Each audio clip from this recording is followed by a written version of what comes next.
অতীতে সোনার বাংলা কায়েম করতে গিয়ে শ্মশান বাংলা কায়েম করা হয়েছে। কোরআনে একমাত্র সোনার বাংলার গ্যারান্টি দিতে পারে, আর কিছুই দিতে পারে না। ইতিমধ্যেই বাংলার জমিনে তার পরীক্ষা নিরীক্ষা শেষ। এখন হবে ইনশাল্লাহ কোরআনের বাংলাদেশ। এমন রাজনীতিকে ঘৃণা করি যে রাজনীতি করতে গিয়ে দেশ ছেড়ে পালাতে হয়।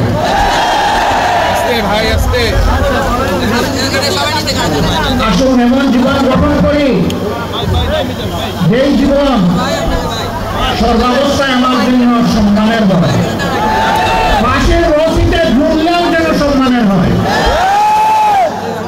পাশের পাতাকলের উপর দাঁড়ালেও যেন সম্মানের হয়, আবু সাইদের মতো বুক পেতে গুলি নিলে সেটাও যেন আনন্দের হয়।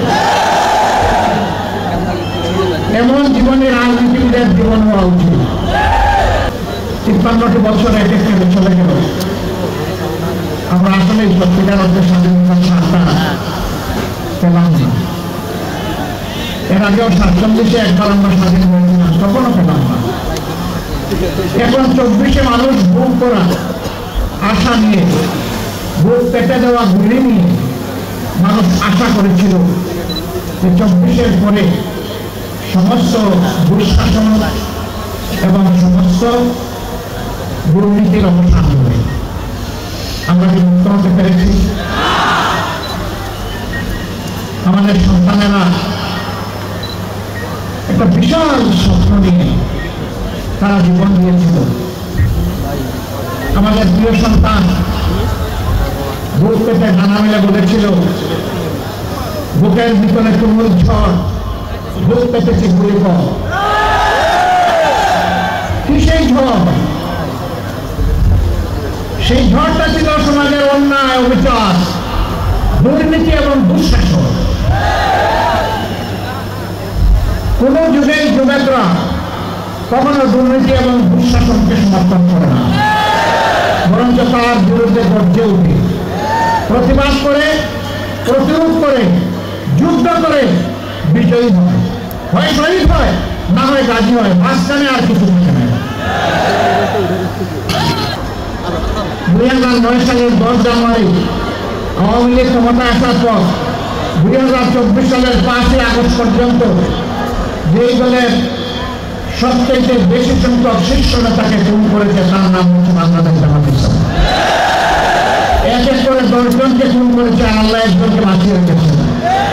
তিনি হচ্ছেন আমাদের ভাই এটিএম আজহারুল ইসলাম। আফসোসের বিষয়, ৬টি মাস চলে গেল, বাংলাদেশ ফেসিবাদীদেরকে তাড়ালো, কিন্তু ফেসিবাদের বোঝা এখনো এটিএম আজহারুল ইসলামের ঘাড়ের উপরে রয়ে গেল। এক এক করে জাতীয় নেতৃবৃন্দ সবাই বের হয়ে আসলেন, এখনো আজহারুল ইসলাম অন্ধকার প্রকোষ্ঠে থেকে গেলেন কারাগারে। তাই আমি মনের কষ্ট নিয়ে সেদিন বলেছি যে আজহার ভাইকে ভিতরে রেখে আপনি আর বাইরে থাকতে চাই না। আমি সরকারকে অনুরোধ করেছি আগামী ২৫ তারিখ আমি স্বেচ্ছায় নিজেকে আইন শৃঙ্খলা বাহিনীর হাতে তুলে দিয়ে বলবো আমাকে গ্রেফতার করুন এবং আমাকে কারাগারে পাঠান। যেদিন আজহারুল ইসলামের মুক্তি হবে তারপরের দিন আমার মুক্তিটা নিয়ে আসবে। ১৩টি বছর কারাগারের অন্ধকার প্রকোষ্ঠে ডুবে ডুবে জীবনের সাথে তিনি লড়াই করছেন। এই সময়টা প্রিয়তমা সহকর্মীকে তিনি হারিয়েছেন। এই সময়টা তার পরিবার ছিন্ন ভিন্ন হয়ে গিয়েছে। সেই মানুষটার উপরে আর জীবন করবেন না, দয়া করে তাকে এখনই মুক্তি দেওয়ার ব্যবস্থা করুন। যদি মুক্তি না দেন, বাংলাদেশ জামাতে ইসলামীকে সরাসরিভাবে আক্ষরিক অর্থে এই দেশের ৩ কোটি প্রাপ্তবয়স্ক মানুষ সমর্থন করে। এই